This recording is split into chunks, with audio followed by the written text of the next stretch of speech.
എടാ ഈ കാട്ടില് എന്റെ അപ്പൂപ്പൻ പറഞ്ഞിട്ടുണ്ട് നിധി ഉണ്ടെന്ന്. നിന്റെ അപ്പൂപ്പന് തലയ്ക്ക് പോകണം ശവത്തിൽ തല്ലി കൊന്നിട്ട് എന്റെ മേളിൽ തെങ്ങി വെക്കും. അങ്ങനെ കാടായത് ഇവിടെ മൊത്തം. എടാ അത് ഈ നിധി കണ്ടുപിടിക്കാൻ വരാതിരിക്കാൻ വേണ്ടി ആൾക്കാരുണ്ടാക്കിയ കഥയാ. ഇതൊക്കെ ആരാടാ പറഞ്ഞുണ്ടാക്കുന്നത്? ഇത് തീട്ടപ്പുറമ്പാണ്. എന്റെ അപ്പൂപ്പനൊക്കെ ഇവിടെ രാവിലെ തൂറിക്കൊണ്ടിരുന്നത്. എടാ ഈ നിധി ആരും വന്ന് എടുക്കാതിരിക്കാൻ വേണ്ടി ആൾക്കാർ തൂറി വെക്കുന്നതാ. എടാ ബോങ്ങ പറയുന്നതിലും കാര്യമുണ്ടാ. ഞാനും കേട്ടിട്ടുണ്ട് ഇവിടെ ഒന്ന് നിധി ഉണ്ടെന്ന്. സംഭവം എന്നറിയോ, ഞങ്ങൾ അപ്പൂപ്പനെ പണ്ടിച്ച് മധുരമായിട്ട് ഉണ്ടായിരുന്നു. അങ്ങനെ അപ്പൂപ്പൻ രാത്രി വന്നപ്പോഴേ രണ്ടുപേരും നിധിയായിട്ട് പോകുന്നു. ഇവിടെ ആൾക്കാർ തൂറിറങ്ങണേ രാത്രി. എടാ ഞാൻ എന്തായാലും ബോങ്ങനോടെയാ നിധി കിട്ടിയ ഞങ്ങൾക്കാ. ഇത് പരിപാടി മറ്റടുത്ത പരിപാടിയാ. വീതിക്കാണെങ്കിൽ 4 പേർക്ക് ഒരാണക്ക് തുല്യം. നിങ്ങളെ പറഞ്ഞത് തീട്ടപ്പുറമ്പാണ് ശവപ്പുറമ്പാണ്. ഇപ്പൊ നിങ്ങൾക്ക് പെട്ടെന്ന് നിധിപ്പുറമ്പായി. അല്ലല്ലേ, ചിലപ്പോ ബിരിയാണി കിട്ടിയാലോ. ഷെയർ ഭാഗം വെക്കുന്ന 30 നിനക്ക് 30 അവര് 10.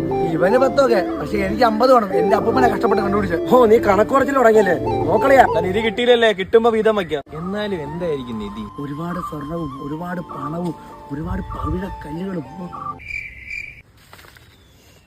ഈ തീട്ടോടെ